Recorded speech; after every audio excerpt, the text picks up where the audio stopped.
The gravel made that small crunching sound under my shoes as I stepped out of the car, the kind of sound that feels louder when your heart is already beating too fast, ha ha ha. Funny how the smallest noises suddenly demand attention when you're nervous, and I remember pausing for just a second with my hand on the door, sigh. Adjusting my shawl the way I always do when I want to feel put together even if I'm not, and the church stood there in front of me all bright and proud, white walls glowing in the late morning light. Ribbons tied neatly along the railings, flowers everywhere, the kind of setup that says this is a happy day, this is a day for family, this is a day you'll remember, and I thought, he'll be happy to see me, he always is, right? I even smiled a little to myself as I reached into my bag and felt the edge of the envelope inside, thick, sealed, important, the kind of thing you don't forget, and I walked toward the entrance slowly, not rushing. Letting people pass me, listening to laughter float out through the open doors, glasses clinking, shoes tapping on the floor inside, and somewhere in the middle of all that noise I felt this strange tug in my chest, not pain exactly.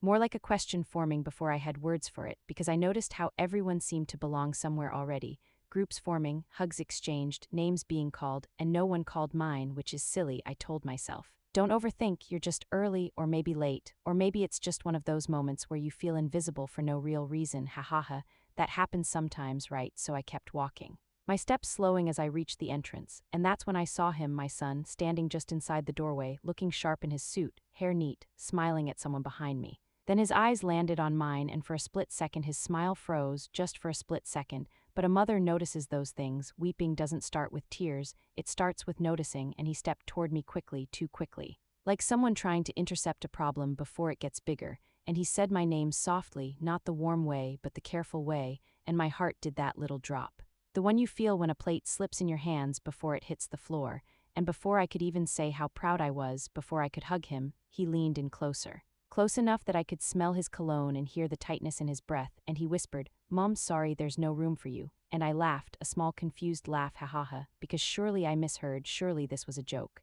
Surely he meant no room right this second, or no room up front, or no room because they were still arranging chairs, so I looked past him instinctively, through the doorway, and that's when I saw it, rows and rows of chairs, so many chairs. All lined up perfectly, white covers, neat spacing, people already seated, talking, smiling, some turning to look, some not, and my mind did this strange counting thing without me asking it to, 1, 2, 10, 50 more, way more. Later I'd realize it was about 150 chairs, but in that moment all I could think was, there are so many places to sit, so many empty spaces between bodies, so many options. And yet he was standing there telling me there was no room, and I felt my face go warm, my ears buzz slightly, like the world had tilted just enough to make me dizzy, and I looked back at him and waited for him to laugh. To say just kidding, to pull me inside and say he saved me a seat, but he didn't, he just avoided my eyes, glanced down at my shoes, then back up, and whispered again, softer this time, like softness would make it hurt less. "It's just for the pictures and we're kind of full, maybe you can wait outside." And there it was, the sentence that didn't need shouting to break something,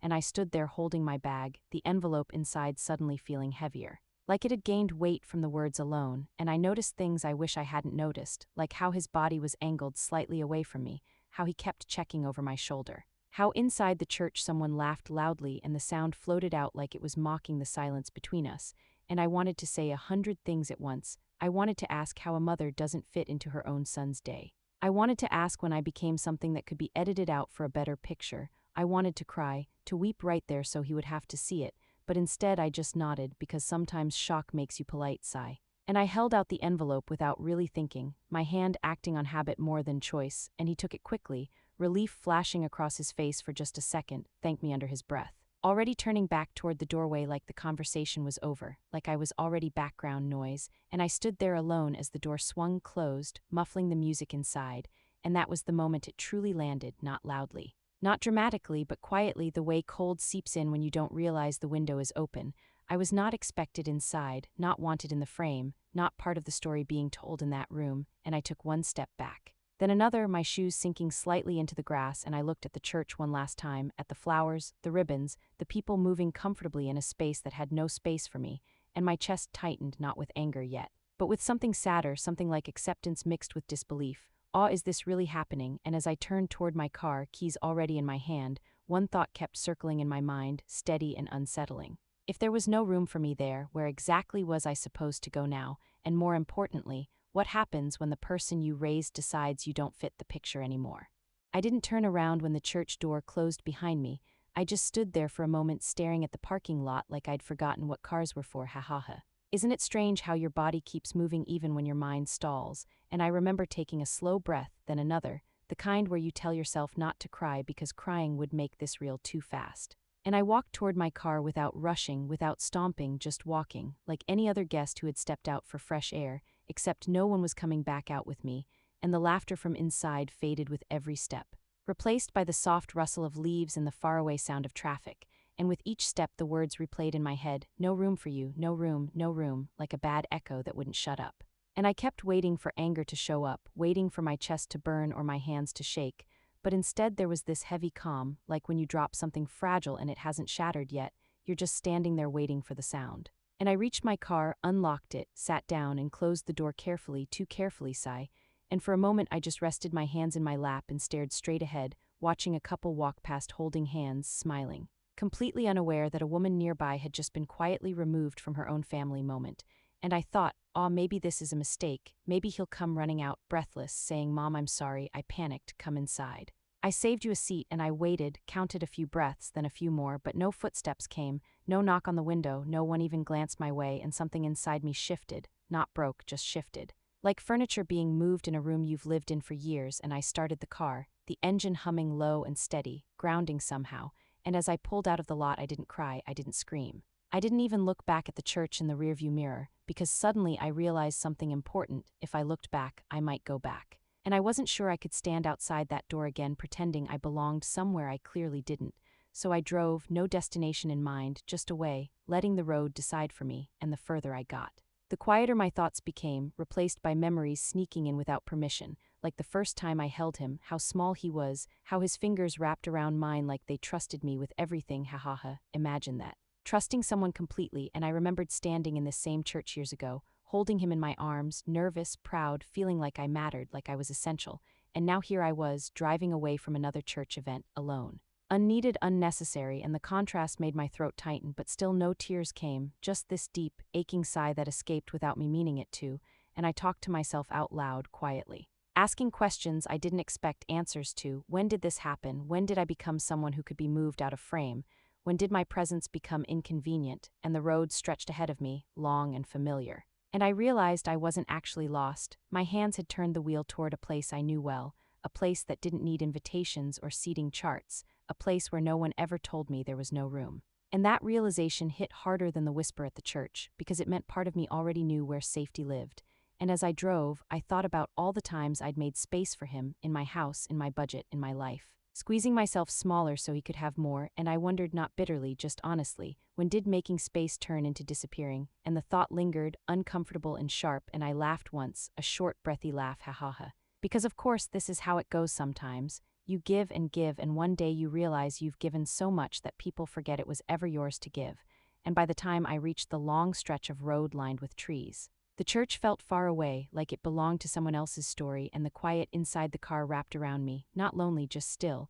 and in that stillness another thought began to form, slow but clear. I didn't leave because there was no room for me there. I left because I suddenly understood that staying would mean accepting that truth, and I wasn't ready to do that, not yet. And as the road curved and the sunlight shifted through the windshield, I felt something else rise beneath the sadness, something steadier, something like resolve, not anger, not revenge, just a calm question settling in my chest. If there was no room for me in their picture, what picture was I still paying for? And what would happen if I finally stepped out of it on purpose? The drive stretched on longer than I expected, not because the road was long, but because my mind kept slowing everything down, replaying moments I hadn't invited back, ha ha ha. Funny how memories don't ask permission. They just show up and sit beside you like old passengers, and I found myself gripping the steering wheel a little tighter as faces and years blended together. His first day of school, that awful haircut I cried over more than he did. The nights I stayed up waiting for him to come home safely, pretending I wasn't worried, sigh, all of it lining up quietly in my head as if someone had opened a dusty drawer I thought I'd closed for good.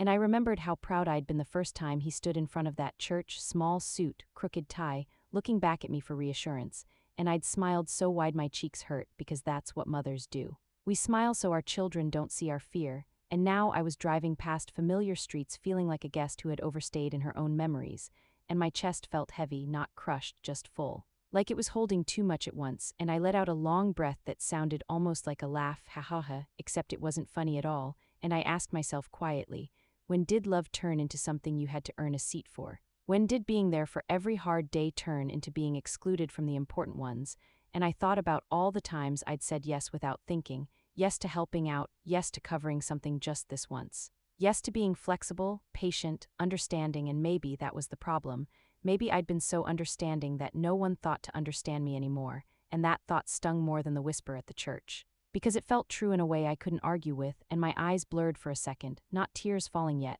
just that glassy feeling before they do, and I blinked hard, shook my head slightly, like I could shake the memories loose. But they kept coming, him calling late at night, stressed about money, me saying don't worry, we'll figure it out, him asking for help with something small that always turned bigger, me saying it's fine, really. And I realized something that made my throat tighten. I had never once said no to him, not really, not in a way that mattered, and maybe that's why today felt so shocking, because for the first time he had said no to me. And I didn't know how to hold that sentence, and the road ahead shimmered slightly in the heat, the hum of the tires steady, calming, and I pulled over for a moment, not because I needed to stop driving, but because I needed to stop thinking. And I rested my forehead briefly against the steering wheel, closed my eyes, and sighed, a deep, tired sigh that carried years inside it, and when I opened my eyes again, I felt something else stirring beneath the sadness. A question I hadn't asked myself before, one that made my heart beat a little slower, a little steadier. If I was no longer needed in the way I used to be, then why was I still holding on to everything that made their life work?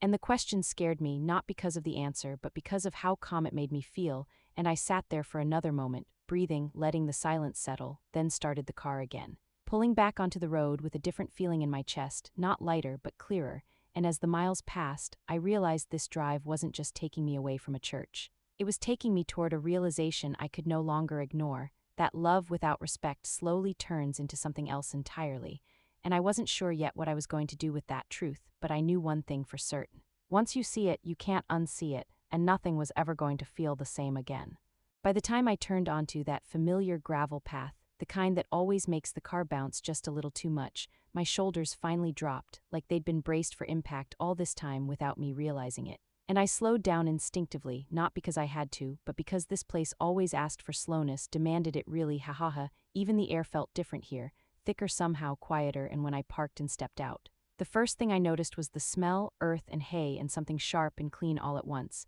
And I breathed it in deeply, sigh, like my lungs had been holding their breath since the church, and the house stood there the same way it always did, plain. Sturdy, no decorations, no performance, just waiting, and that alone made my eyes sting a little, because it felt like being expected without conditions, and Judith was on the porch when I walked up. Not smiling big or asking questions, just nodding once like she already knew, like she didn't need an explanation to make space, and she shifted slightly in her chair to make room beside her. The quiet invitation, warmer than any hug, could have been right then, and I sat down, my body sinking into the chair with a small hiss, and she handed me a glass without a word, cool against my palm, mint tea, no sugar. Exactly how I like it. That small detail nearly undid me, because it reminded me how rare it is to be known without having to ask, and we sat there together in silence, not the awkward kind, but the kind that feels earned. Filled with background sounds instead of questions, goats knocking something over in the distance, a bird fussing in the tree, the wind brushing past the porch like it was checking in, and I didn't speak, not because I couldn't,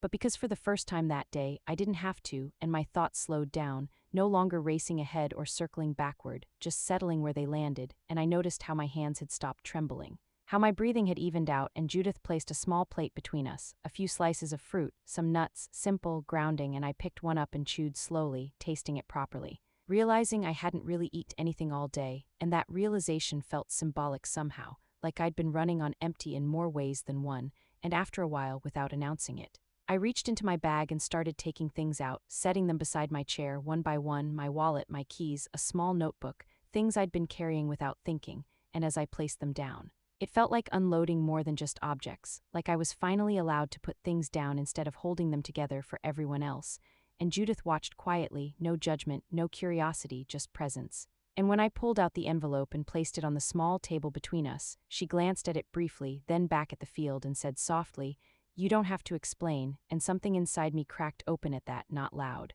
Just enough to let the sadness breathe, and I exhaled long and slow and said almost to myself, "I didn't fit," and she nodded like that sentence made perfect sense, and the light shifted as the afternoon leaned toward evening. Shadows stretching across the grass, and I felt time doing something strange, slowing down to match my heartbeat. And in that quiet, another thought settled in when I hadn't allowed myself before. Maybe being told there was no room wasn't the end of something. Maybe it was the beginning of finally seeing how much space I'd been holding for people who didn't notice when I stood up, and the idea scared me a little. But it also brought a strange calm, and as the sun dipped lower and the porch grew cooler beneath my feet, I realized this place, this silence, wasn't an escape. It was a pause, the kind that comes right before a decision. And I didn't know yet what I was going to do next, but I could feel it forming slowly, quietly, like a plan that didn't need anger to exist, and for the first time since that whisper at the church, I felt steady enough to ask myself a dangerous question: what would happen if I stopped making myself smaller just to make room for everyone else?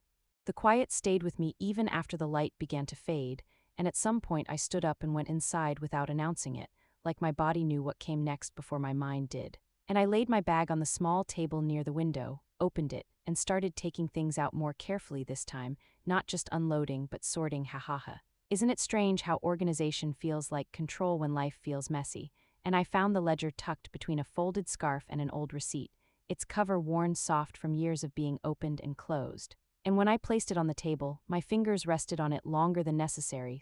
like it might bite back if I moved too fast, and I sat down, the chair creaking gently beneath me, and flipped it open to the first page. And there it all was, neat rows, dates, amounts, little notes written in my own handwriting, steady and precise, and my chest tightened again, not with regret but with recognition, because this book told a story I had never said out loud. A story of support given quietly, consistently, without applause, and I traced a line with my finger, remembering the night the furnace broke in the middle of winter, how cold the house was, how panicked he sounded on the phone, and how I'd said, "Don't worry, I'll handle it," and there it was, written plainly, no emotion attached, just numbers, and I turned the page, then another, each one unlocking a memory: tuition help, insurance gaps, emergency transfers. Things that were always framed as temporary, just until we get back on our feet, just this once, and I laughed softly, ha, because I'd believed that every time. And I realized how careful I'd been to never make it feel like a burden, how I'd downplayed my own involvement so he could feel proud, independent, capable, and I paused. Staring at the paper as a realization landed slowly but firmly: I hadn't been helping occasionally, I had been holding everything together, and the weight of that truth settled over me, heavy but oddly clarifying. And I felt tears finally sting my eyes, not falling yet, just threatening, and I wiped them away impatiently, because this wasn't the moment for weeping, this was the moment for honesty, and I flipped to the most recent entry. The one from that morning, the final payment tied to the baptism, and I stared at it, really stared, and my mouth went dry, because suddenly the whisper at the church made sense in a way I didn't like. I hadn't been excluded because there was no room, I'd been excluded because I didn't belong in the picture they wanted to show, not because I wasn't important, but because I was inconvenient. And that thought landed like a quiet thud in my chest, and I closed the ledger slowly, rested my palm flat on top of it, and sat back in my chair, breathing deeply, letting the silence hold me, and in that moment another memory surfaced. When I hadn't thought about in years, my husband's voice, calm, firm, telling me once long ago, "Don't let generosity turn into invisibility," and I'd laughed then, waved him off, told him I knew what I was doing, sigh. And now here I was, years later, finally understanding what he meant, and I opened the ledger again, not to the middle this time, but to the back where the important documents were tucked, copies of agreements, notes, signatures, things I'd filed away and forgotten, and my eyes caught on one word that made my heart beat slow: revocable, and I read the line again to be sure I wasn't imagining it, then again, and a strange calm washed over me, not excitement, not anger, just clarity, and I leaned back, the chair creaking again, and laughed softly to myself, ha, because for the first time since leaving the church I didn't feel powerless, I felt informed, and there's a difference. And I reached for the old phone on the counter, the one that didn't buzz or flash, just waited patiently, and I held the receiver in my hand for a moment, feeling its weight, grounding, and before I could talk myself out of it, before guilt could sneak in and soften my resolve, I dialed a number I knew by heart, and when the voice on the other end answered, calm and professional, I didn't rush, didn't explain, didn't apologize, I simply gave instructions. Clear and measured, the kind that come from someone who has finally stopped asking for permission, and when I hung up, the click of the receiver echoed louder than I expected in the quiet room, and I sat there for a moment afterward, staring at nothing. My heart pounding not with fear but with something like relief, and Judith appeared in the doorway then, having heard the click, and she didn't ask who I'd called or why, she just looked at me and said gently, "You okay?" And I nodded. Surprised to realize it was true, because I was okay, shaken, sad but okay, and I closed the ledger carefully, placed it back in my bag, not hiding it, just putting it where it belonged, and as I did, one thought settled firmly in my mind. Clear as day, I had spent years believing my role was to support quietly from the background, but being erased from that church doorway had finally shown me something I could no longer ignore. I was never just a guest in their life. I was the foundation, and foundations don't beg for seats. They decide what stands and what doesn't, and as that truth took hold, steady and undeniable, I knew the next steps wouldn't be loud or cruel, but they would be final. And somewhere far away, in a church filled with chairs and music and smiling faces, they had no idea that the picture they were protecting had just lost its frame. I slept that night deeper than I had in months, the kind of sleep that comes after a decision has already been made somewhere beneath your thoughts, and when I woke up the next morning, the air felt lighter, not happy exactly, but honest. And I sat at the small kitchen table with a cup of tea warming my hands, listening to the house wake up around me, and I didn't check my phone right away, which alone felt like a quiet rebellion, ha. Because usually I'd be bracing myself for messages, for needs, for questions that weren't really questions at all, and when I finally did look, there were missed calls, a few texts, nothing dramatic. Just confusion wrapped in polite words, and I set the phone face down without answering, not out of spite, but because I needed time to let the truth settle without interruption. And somewhere across town, though I didn't see it myself, I knew the celebration had started to wobble, not loudly, not enough for guests to notice right away, but subtly like a table with one short leg, and the music kept playing, the smiles stayed fixed, but things began to feel off. Payments that were supposed to clear didn't, confirmations didn't come through, small conversations happened in corners, whispers that weren't meant to travel but always do, and I imagined my son checking his phone between greetings. His brow furrowing just slightly, telling himself it was probably nothing, just a delay, and I almost felt sorry for him then, almost, because confusion is uncomfortable, but it's also educational. And back at the table, I opened my notebook and wrote nothing at all, just sat there with the pen in my hand, breathing, letting myself feel the sadness without letting it turn into guilt, and that's when it hit me fully. The strangest part of being told there was no room wasn't the exclusion, it was how quickly they'd adjusted to my absence, how easily the day moved forward without me, and that realization hurt in a quiet, deep way. The kind that makes you sigh and stare out the window longer than necessary, but it also clarified something important: if my presence could be removed so easily, then my role had already been reduced long before that whisper at the church, and later that afternoon, as the sun dipped and the goats made their usual fuss. Judith mentioned casually that sometimes things fall apart not because someone is cruel, but because they get comfortable, and I nodded, because comfort can make people careless, and careless people forget who holds things together. And somewhere between her words and the sound of the wind brushing the porch, I felt the weight lift just a little more, and I want to pause here for a second, because if you've ever felt quietly pushed aside by people you sacrificed for, if you've ever been told without words that your place had shrunk, you're not imagining it, and if stories like this make you feel less alone, maybe stay with me, subscribe, there are more coming, stories about boundaries, about dignity, about what happens after the silence. And as evening settled in, my phone buzzed again, this time with a longer message, carefully written, asking if I knew anything about an issue with the account. Framed like a technical problem instead of what it really was, and I didn't respond, not yet, because the truth deserves space to arrive on its own, and I leaned back in my chair, closed my eyes for a moment, and let myself remember all the times I'd rushed to fix things before they even broke, all the times I'd smoothed over consequences so no one else had to feel discomfort, and I realized this pause, this silence, wasn't punishment.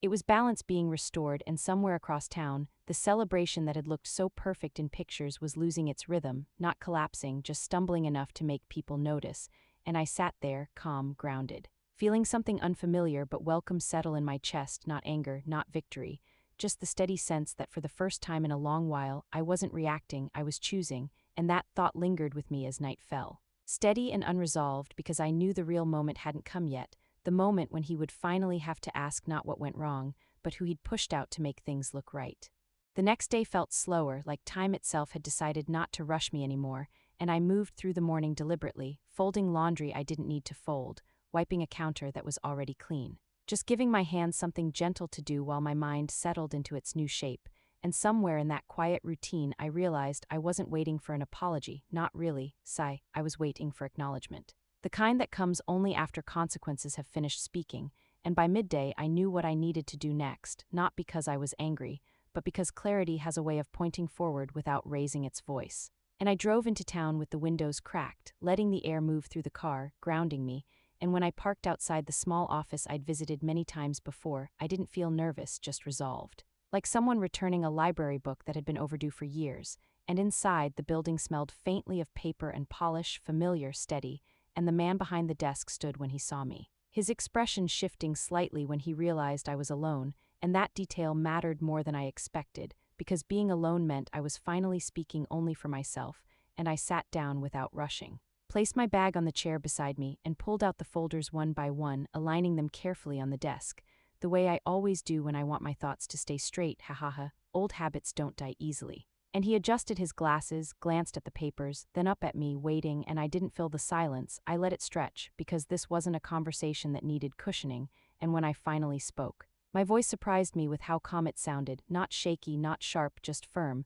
and I explained what needed to happen, not in dramatic terms, not with stories or justifications, but plainly. Like facts that had always been true and were only now being honored, and he listened without interrupting, his pen moving occasionally, his brow furrowing just enough to show he understood the weight of what I was asking. And at one point he paused, looked at me, and asked gently if I was sure, and I smiled then, a small tired smile, and nodded because certainty doesn't always feel loud, sometimes it feels like relief, and when he nodded back, I felt something settle in my chest, like a long-held breath finally released, and before I left he handed me something I hadn't expected, an envelope I recognized instantly, the handwriting familiar even after all these years. And my fingers trembled slightly as I took it. Grief has a way of sneaking up on you when you least expect it, and I slipped it into my bag without opening it, not yet, because some things deserve the right moment. And when I stepped back outside, the sun felt warmer than before, like the day was acknowledging what had just happened, and I drove home slowly, letting the significance sink in,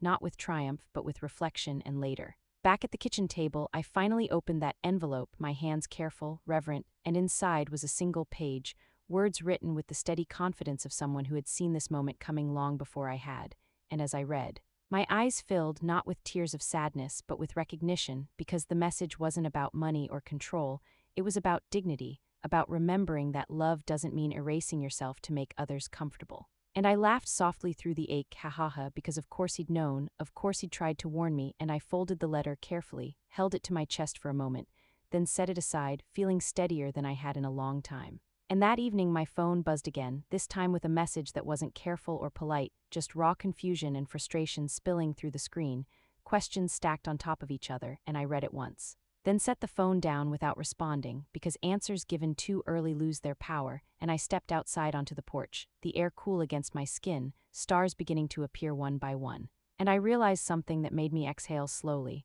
For years I had believed keeping the peace meant keeping quiet, but peace that costs you your place is not peace at all, and as I stood there, listening to the night settle, I understood that what I was reclaiming wasn't just control over paperwork or accounts, it was authorship over my own life, and somewhere not far away, my son was likely pacing, replaying conversations, trying to figure out when things had slipped out of his hands, and I didn't wish him harm, not for a second, but I also didn't rush to rescue him from the discomfort, because growth rarely happens in comfort, and as I went back inside, turned off the lights and prepared for bed, I felt something shift fully into place, a sense of finality mixed with compassion, and I knew the next time we spoke, the balance would be different, not because I wanted power over him, but because I had finally taken it back for myself, and that knowledge settled over me gently as sleep came, carrying with it the quiet certainty that once boundaries are drawn, the truth has a way of finding everyone involved, whether they're ready for it or not. I didn't expect to see her, not then, not like that, and when I did, my first reaction wasn't anger, it was surprise,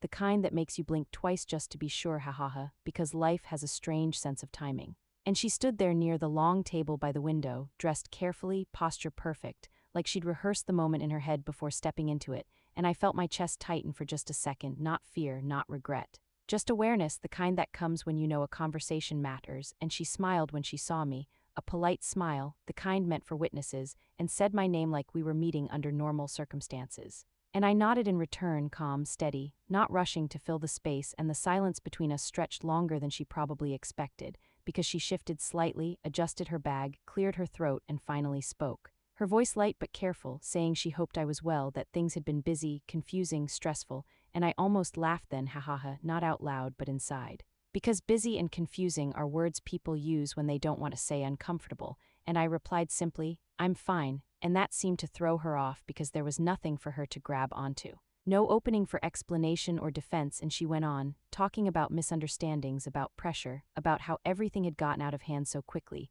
and as she spoke, I watched her closely, not judging, just observing. noticing how she never once mentioned the whisper, never once said my name in the context of the church, and that told me more than her words ever could, and when she finally paused, waiting for my response, I didn't raise my voice. Didn't accuse, didn't list grievances, I just said quietly, "You didn't want me in the picture," and the air shifted immediately, like someone had opened a window in a closed room, and her smile faltered just slightly. And she tried to recover, saying it wasn't personal, it was about appearances, about keeping things smooth, about expectations from others, and I nodded slowly because I understood appearances very well. I'd spent years maintaining them for everyone else, and I replied, still calm, "I understand why you did it." And she relaxed a little at that, mistaking understanding for agreement, and then I added, "But understanding doesn't mean accepting," and her face changed, the practiced composure slipping just enough to reveal surprise, and for a moment neither of us spoke, the silence thick but not hostile. And I could feel something important settling into place inside me, and I continued, my voice steady.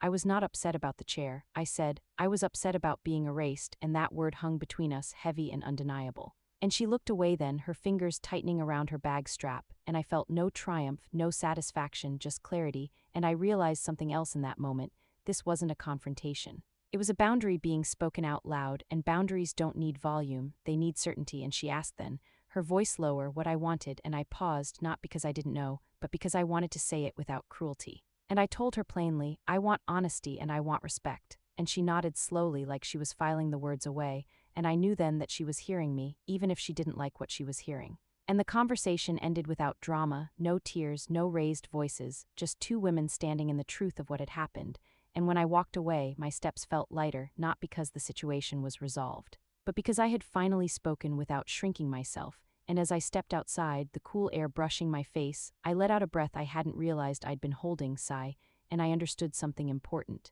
Closure doesn't always come with apologies or hugs, sometimes it comes with saying one clear sentence and meaning it. And as I walked to my car, keys in hand, I knew this wasn't the end of the story, not yet. Because the hardest conversation was still waiting, and this time it wouldn't be with her, but with the person who had first whispered those words that changed everything. Time passed in small, ordinary ways after that, the kind you don't notice until you realize your shoulders aren't tense anymore, and days began to stack up quietly, one after another, without drama or urgent phone calls. And I settled into a rhythm I hadn't allowed myself before, waking when my body felt ready, eating when I was actually hungry, laughing at small things without immediately checking my phone afterward, ha ha ha. And it surprised me how quickly peace can return when it's no longer being postponed. And then one afternoon, just as the light was starting to soften, there was a knock at the door, not loud or demanding. Just a gentle knock followed by a pause, and when I opened it, there he was, not my son, but his child, my grandchild, standing there with a backpack slipping off one shoulder and a smile that reached his eyes before his words ever did. And my heart did that familiar leap, the one that reminds you why you endured so much in the first place. Awe, and he ran straight into my arms without hesitation, no questions, no conditions. Just pure certainty that this was a place he belonged, and I held him tightly, breathing him in, realizing how different this felt from everything else that had happened, because children don't care about pictures or appearances. They care about warmth, about being seen, and inside, the house filled with sound again, small feet moving, questions spilling out one after another, stories from school, drawings pulled from the backpack like treasures, and I listened, truly listened. Without multitasking, without waiting for the next interruption, and something inside me softened further, like a knot finally loosening after being pulled too tight for too long. And later, as we sat at the table eating something simple, nothing fancy, just food made with attention, he asked me a question so casually it nearly knocked the breath out of me. "Why weren't you at the church thing?" And I paused, not because I didn't know what to say, but because I wanted to answer honestly without burdening him with adult bitterness, and I smiled gently and said, "Sometimes grown-ups make choices that don't leave room for everyone, but that doesn't mean you don't matter." And he nodded like that made perfect sense, because to him it did, and that's when I realized something important. The story wasn't really about what I lost that day at the church, it was about what I was still capable of giving, and who was still capable of receiving it without conditions. And as the afternoon turned into evening, more people drifted in, not crowds, not guests, just individuals, each bringing something small, a dish, a story, a laugh. And we sat close together, chairs pulled in tight, no seating chart, no performance, just presence, and I watched my grandchild move easily between us, confident, relaxed, completely unaware of the silent negotiations that had once surrounded him, and I felt a wave of emotion rise unexpectedly, not sadness but gratitude, the kind that makes your eyes sting and your throat tighten all at once. And I excused myself for a moment, stepping into the kitchen to breathe, leaning against the counter as I let the feeling wash through me, and I laughed quietly, ha ha ha. Because life has a way of returning things to you in forms you didn't anticipate, and when I came back, he was showing everyone a drawing he'd made, a house, a table, people sitting together, and he pointed to one figure and said proudly, "That's you," and my heart ached in the best possible way because that simple picture held more truth than any photograph taken at that church. And later, when it was time for him to go, he hugged me tightly, promised to come back soon. And as he walked out the door, turning to wave one last time, I stood there longer than necessary, watching until he disappeared down the path, and I realized I wasn't angry anymore, not at my son, not even at the situation. I was simply clear, and clarity has a way of changing what you're willing to tolerate. And as I closed the door and returned to the quiet house, I felt a sense of fullness settle in, not because everything was resolved, but because I finally understood where my energy belonged, and I knew the next time my son and I spoke, it wouldn't be from a place of pleading or hurt, but from a place shaped by boundaries and love that no longer required me to disappear, and that thought stayed with me as I washed the dishes slowly, listening to the water run, feeling grounded, aware that the story wasn't over yet. But the hardest part, learning to choose myself without abandoning love, had already been lived. The knock came later than I expected, softer than the others, and when I opened the door, there he was, standing a little too straight, hands empty, eyes tired in a way I hadn't seen before, and for a moment neither of us spoke. Just stood there listening to the quiet stretch between us, and I noticed how different he looked without the noise around him, without an audience, ha ha ha. Life has a way of stripping things down when it needs to. And I stepped aside to let him in without ceremony, not coldly, not warmly, just neutrally, and he walked in slowly, taking in the room like he was seeing it for the first time, the smaller space, the simple furniture, the lack of extras. And he swallowed hard before finally saying my name, not whispered this time, not rushed, just said, and that alone told me something had shifted, and he started talking, words tumbling out awkwardly, apologies mixed with explanations. Pressure mixed with regret, and I listened without interrupting, without correcting him, because this wasn't about proving a point, it was about letting him hear himself,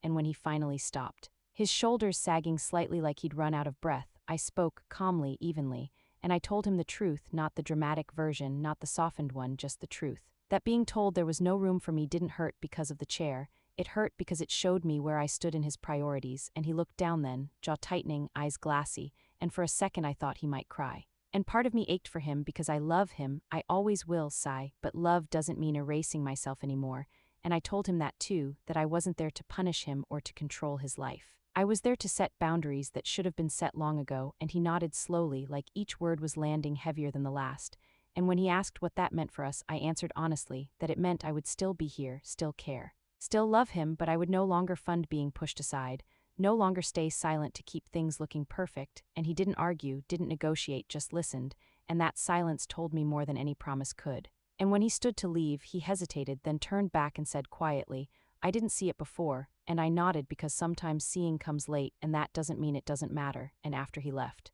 I stood alone in the doorway for a long moment, breathing in the quiet, feeling the weight of everything that had happened settle into something manageable, something real, and I closed the door gently, not with finality, but with intention. And later that evening, as I sat at the table eating a simple meal, I thought back to that day at the church, the whisper, the rows of chairs, the moment I turned away, and I realized something that made me smile softly. Ah. Going home hadn't been a retreat, it had been a return to myself, to my voice, to my worth, and I understood then that having no room in someone else's picture doesn't mean you disappear. It means you're free to step into your own frame, and as I washed the dishes and turned off the lights, feeling calm in a way I hadn't felt in years, I hoped that if this story touched something in you, if it reminded you of a moment when you were quietly pushed aside or finally chose yourself, you'll stay here for more, subscribe, there are more stories coming, stories about boundaries, about dignity, about finding your place again. And I went to bed that night without regret, without bitterness, just with a steady peace, knowing that love doesn't require you to beg for a seat,